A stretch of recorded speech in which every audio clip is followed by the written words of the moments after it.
Frères, sœurs, nous sommes à la fin.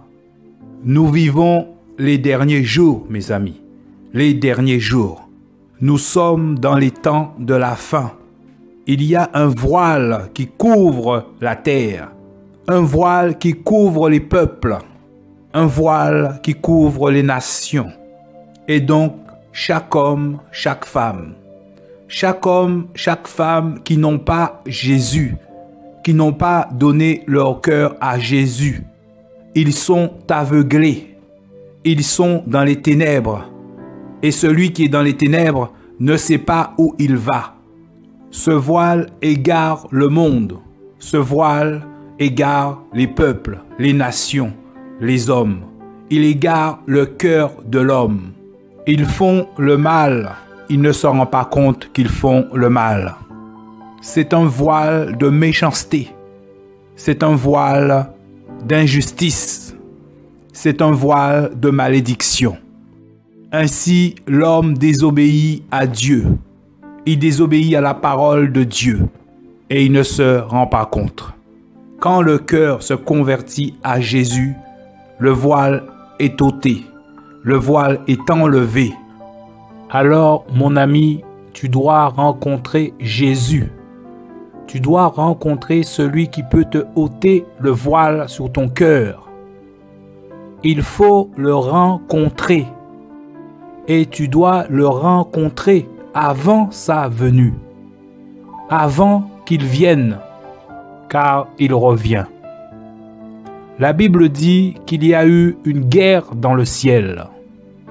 Michael et ses anges combattirent le serpent, le dragon ancien, celui qu'on appelle Satan, le diable.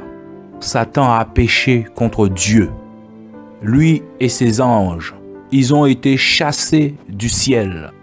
Alors il est descendu animé d'une grande colère. Il est venu faire la guerre à ceux qui ont accepté Jésus, parce que les autres lui appartiennent déjà.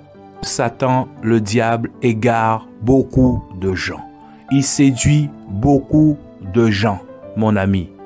Satan, c'est un être, mais c'est aussi un état d'être. La Bible dit qu'on reconnaît un arbre à ses fruits, mon ami. Si tu portes les fruits de Satan, c'est-à-dire que tu lui appartiens, tu es en train de l'adorer. Ces fruits sont le mensonge, la fraude, le sexe avant le mariage, la masturbation, la méchanceté, la nudité, la haine, mes amis, l'orgueil, l'hypocrisie et bien d'autres choses. Toutes ces choses lui appartiennent. Et si tu es dans ces choses, tu lui appartiens. Même si tu vas dans un bâtiment qu'on appelle église, même si tu es à côté du pasteur, même si tu penses que tu aimes Dieu et tu le dis de ta bouche, et même si tu es sincère, mais tu es égaré, tu es séduit, tu lui appartiens. La Bible dit que cet évangile sera prêché dans le monde entier, en témoignage, pour servir de témoignage, et puis viendra la fin. Jésus t'appelle, il t'interpelle, parce qu'il ne veut pas que tu meures. Il veut ôter le voile qu'il y a sous ton cœur, qui t'empêche de voir la réalité des choses. Ce voile qui te conduit dans la désobéissance à la parole de Dieu. C'est pour cela que tu dois aller vers lui. C'est pour cela que tu dois crier vers lui, pour qu'il te libère, pour qu'il ôte ce voile sur ton cœur et que tu vois le monde comme lui, il le veut, comme lui, il le voit. Il interpelle, il appelle. Il ne veut pas que tu meurs, il ne veut pas que nous mourons, car la fin qu'il a prévue pour les rebelles à sa parole, c'est le feu éternel, le feu qui ne s'éteint pas, et pour l'éternité. L'éternité, c'est sans fin. Bien-aimé, toi qui n'as pas encore rencontré Jésus, il faut que tu comprennes, nous vivons les temps de la fin. Tous les signes des temps de la fin sont là. C'est pour cela que le monde est en ébullition. C'est pour cela qu'il y a autant d'injustice, autant de méchanceté, autant de rébellion. Le monde va mal. Pourquoi? Parce que Jésus-Christ revient. Il revient. Ce sont là les signes que Jésus-Christ a annoncés avant sa venue. C'est ainsi que sera le monde avant sa venue. Ce sont ces signes-là, justement, qui annoncent sa venue. Il est à la porte, mon ami. L'éternité est à la porte. Alors, tu dois te préparer, mon ami. Tu dois te préparer. Réveille-toi. C'est le temps. Réveille-toi. Il faut sortir de la religion, mon ami. De la religion. Aucune religion ne peut te sauver. Il faut te réveiller du sommeil. Tu es endormi. Tu ne te rends pas compte. Tu es endormi. Jésus-Christ te revient, mon ami. Et c'est pour cela que tu dois le rencontrer. Non dans un bâtiment. Non dans une religion. Non, tu dois le rencontrer. C'est une rencontre personnelle. De cœur à cœur. Le Seigneur doit toucher ton cœur. Tu dois avoir l'assurance que tu as rencontré le Seigneur. Mon ami, c'est lui-même qui vient dans ton cœur, qui vient parler à ton cœur. Et là, tu le sais. Ça, toi seul, tu le sais. La Bible dit, 2 hommes peut-ils marcher ensemble sans se concerter, sans se rencontrer? Mon ami, c'est pas possible. C'est pour cela que tu dois rencontrer Jésus pour marcher avec Jésus. Tu dois le rencontrer. Comment peux-tu marcher avec Jésus si tu n'as pas rencontré Jésus personnellement? Personnellement. Peut-être que tu as rencontré la religion. Peut-être que tu as rencontré la doctrine des hommes, des pratiques. Non, mon ami, tu dois regarder si ta façon d'agir, mon ami, est conforme à la parole de Dieu. Mon ami, c'est pour ça que tu dois aller à Jésus. Jésus seul, la parole de Dieu. C'est pour cela qu'il faut le rencontrer avant qu'il vienne, parce qu'il vient juger les nations. Il vient juger les hommes, les femmes, tous ceux qui ont désobéi à sa parole, tous ceux qui n'ont pas accepté sa parole. Tu dois comprendre que la marche chrétienne commence par la rencontre avec Jésus. Il faut rencontrer Jésus. Si tu n'as pas rencontré Jésus, tu ne peux pas faire la paix avec Jésus. Et il ne peut pas faire la paix avec toi. Donc tu es ennemi de Dieu. La Bible dit, l'amour de Dieu est répandu dans nos cœurs par le Saint-Esprit. Et si l'amour de Dieu est dans ton cœur, automatiquement, mon ami, tes yeux seront fixés sur Jésus, sur le ciel. Et l'amour du monde va être sorti dans ton cœur, va être enlevé dans ton cœur. L'amour du monde va être ôté dans ton cœur. Jour et nuit, tu ne penseras qu'à Jésus, qu'à aller au ciel. Est-ce que tu es prêt pour aller au ciel jour et nuit? Ce sera ça ta pensée. Si ce n'est pas ça ta pensée, mon ami, tu es encore dans le monde, tu es perdu, mon ami. Tu es égaré. L'ennemi est rusé. Le but de l'ennemi, c'est de t'égarer. C'est l'esprit d'égarement. Il te fait croire que tu es avec Dieu, mais tu renies le Seigneur par des actions qui sont mauvaises et qui ne plaisent pas à Dieu. C'est pour cela que celui qui rencontre Jésus, mon ami, Jésus lui donne son esprit. L'esprit de Dieu qui est Jésus lui-même, qui est Dieu lui-même. Parce que Dieu est un. La Bible dit que le Saint-Esprit te témoigne que tu es enfant de Dieu, mon ami, que tu es enfant de Dieu. C'est pas un homme, c'est pas un être humain qui doit te dire que tu es enfant de Dieu. C'est Dieu lui-même. Et par conséquent, tu dois vivre des choses qui dépassent l'entendement avec le Seigneur. Si ce n'est pas le cas, il se peut, mon ami, que tu es dans l'égarement. Tu es dans la religion. Donc, tu n'es pas converti. La Bible appelle cela la naissance d'en haut, la naissance spirituelle, mes amis, la naissance nouvelle. Comme un enfant, tu dois naître de nouveau. Et cette naissance nouvelle, c'est la conséquence de la rencontre avec Dieu, avec Jésus. Et au cours de cette rencontre, Dieu répand son esprit sur toi. Cette eau, une eau pure, la parole de Dieu. Alors tu es nettoyé. Nettoyé de toutes tes souillures, de toutes tes idoles, de tout ce qui avait de l'importance pour toi dans ce monde.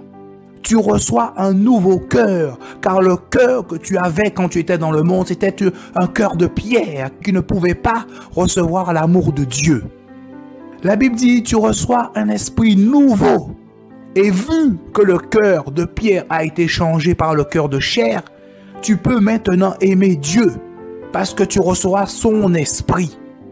Et le Seigneur dit, et je ferai en sorte que vous suivez mes lois, et que vous observez et que vous pratiquez mes commandements.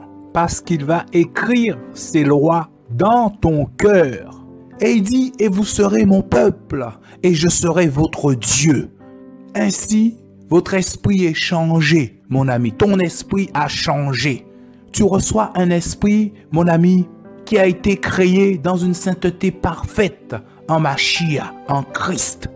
Et vu que le Seigneur t'a délivré de toutes tes souillures, il t'a pardonné. Tu es devenu juste devant lui, car aucun homme n'est juste devant Dieu. Et il dit, vous vous souviendrez de votre mauvaise voie et de vos mauvaises actions qui n'étaient pas bonnes, et vous prendrez vous-même en dégoût vos iniquités et vos abominations. Parce que notre manière de vivre, l'héritage de nos ancêtres ne sont pas bonnes devant Dieu. C'est une abomination devant Dieu. C'est le péché.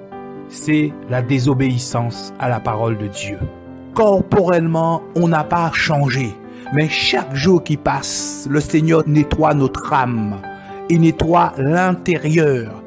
Car c'est l'intérieur, c'est de l'intérieur, c'est du cœur que le Seigneur regarde. Pas de l'apparence.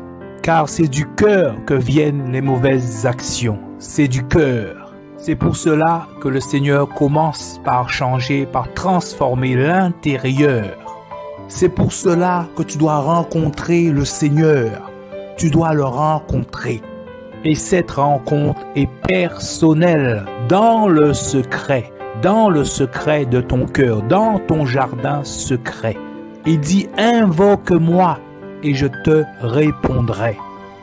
La marche chrétienne commence par la rencontre avec Jésus. Pour que tu sois purifié, pour que tu sois sanctifié, mis à part pour Dieu.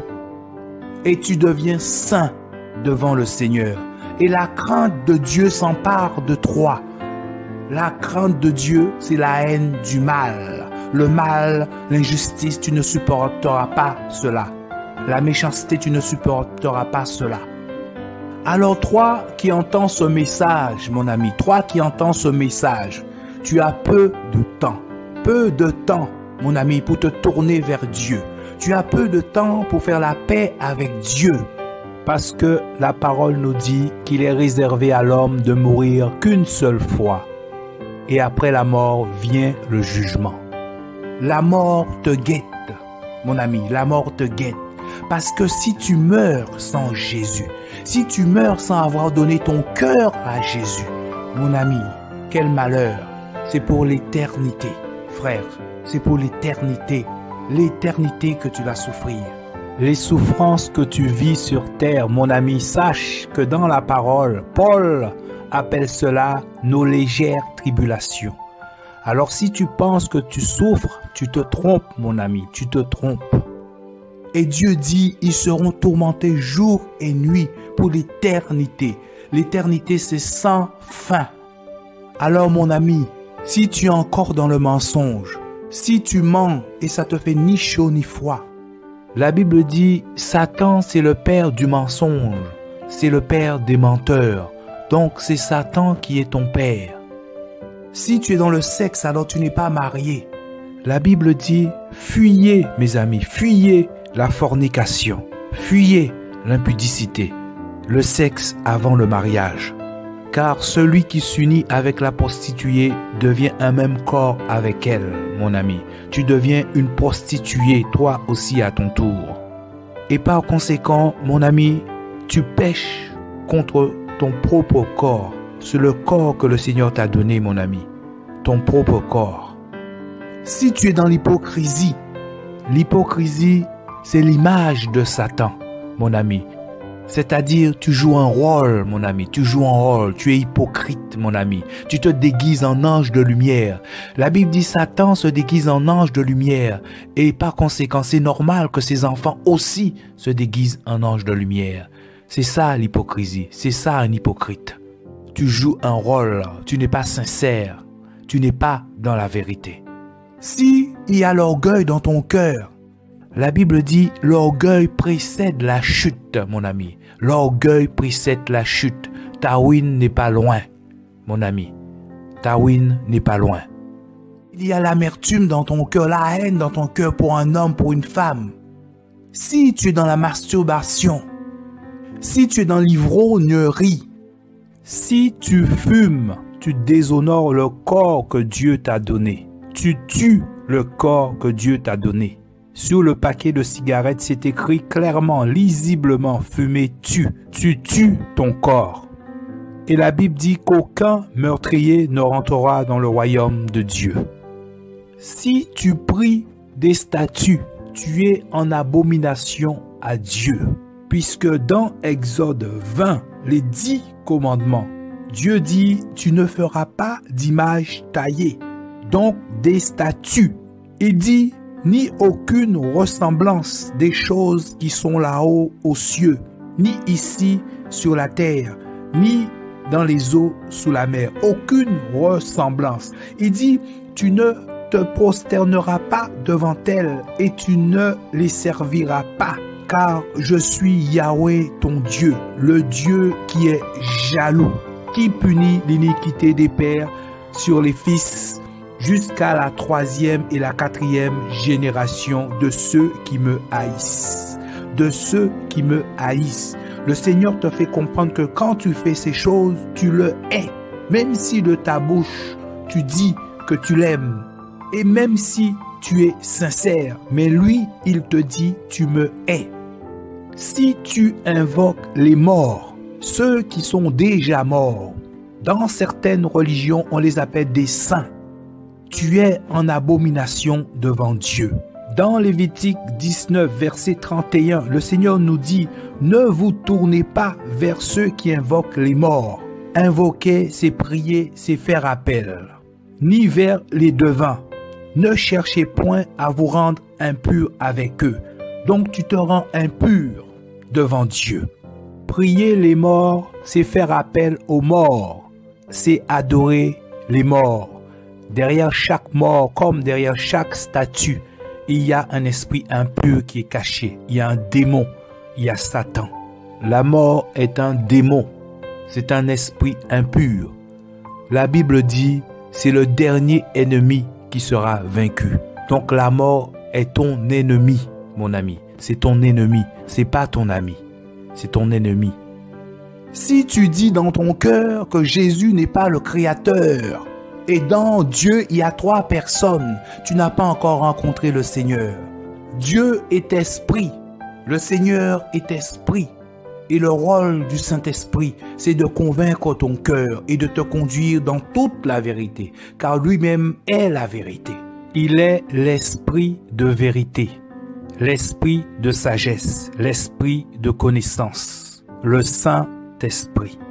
Alors le Seigneur te dit, cherche. Mon ami, cherche, efforce-toi et cherche le royaume de Dieu et sa justice.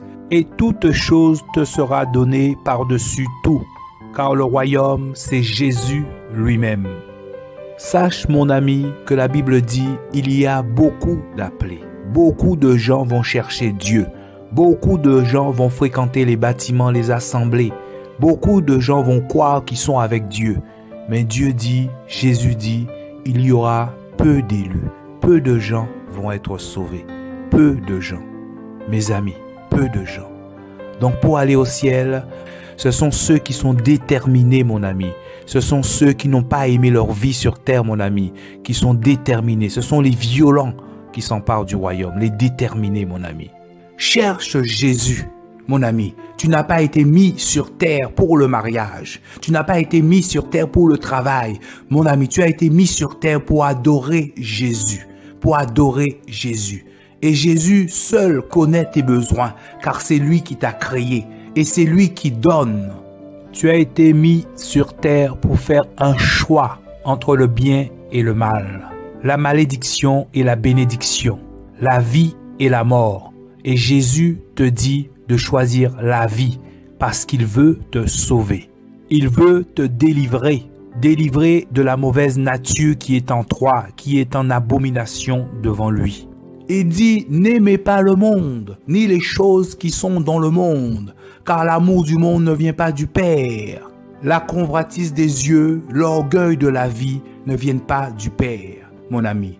Le monde et sa convoitise va passer, mon ami, mais la parole de Dieu demeure éternellement. La parole de Dieu qui est Jésus, qui est Dieu lui-même. Si Dieu est ton Père, comme tous les pères, mon ami, car c'est le Père parfait, il doit pouvoir te parler. Et s'il ne t'a pas encore parlé, peut-être que tu ne l'as pas encore rencontré. La Bible dit, ce sont les violents qui s'emparent du royaume de Dieu. Les violents.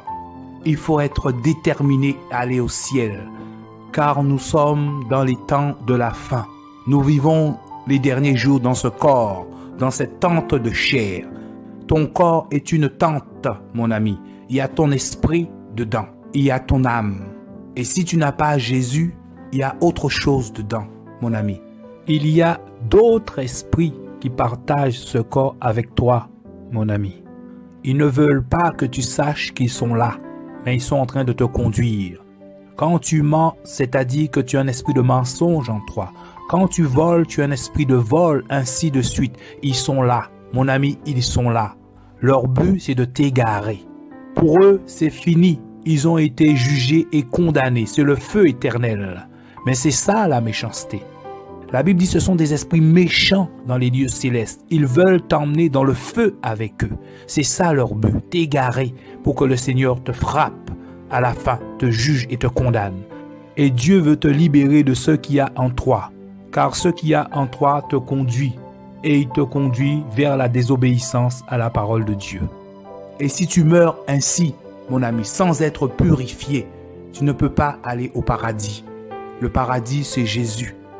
La Bible dit, bénis ceux qui meurent en Jésus. Alors va vers Jésus.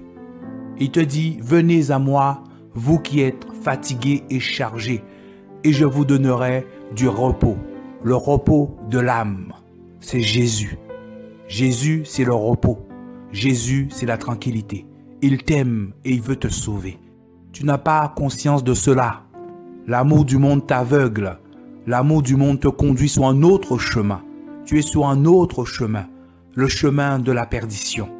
Alors tu dois te réveiller vite et vite. Réveille-toi et vite.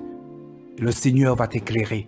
Il va te montrer ses voies, la voie de la droiture, le chemin de l'équité, le chemin de la vérité, le chemin de l'honnêteté, le chemin de l'intégrité, le chemin de la justice, car lui-même est toutes ces choses. Le royaume de Dieu, c'est Jésus. Alors abandonne le royaume des ténèbres, abandonne le mal, décide d'abandonner le mal et le Seigneur viendra te donner la force, mon ami, de marcher sur le droit chemin. Ce message, c'est la main du Seigneur qui t'est tendue. La Bible dit, si vous entendez sa voix, si vous entendez sa parole, n'endurcissez pas vos cœurs, mes amis, n'endurcissez pas vos cœurs. Comme les Hébreux dans le désert, le Seigneur les a libérés de Pharaon, mais l'amour de l'Égypte était encore dans leur cœur. Et par leur pratique, ils ont déshonoré le Seigneur, ils ont désobéi au Seigneur, mes amis. Et le Seigneur a juré qu'ils n'entreraient pas dans son repos. Ainsi, il les a fait tourner pendant 40 ans dans le désert, 40 ans, jusqu'à ce que toute cette génération disparaisse et meure.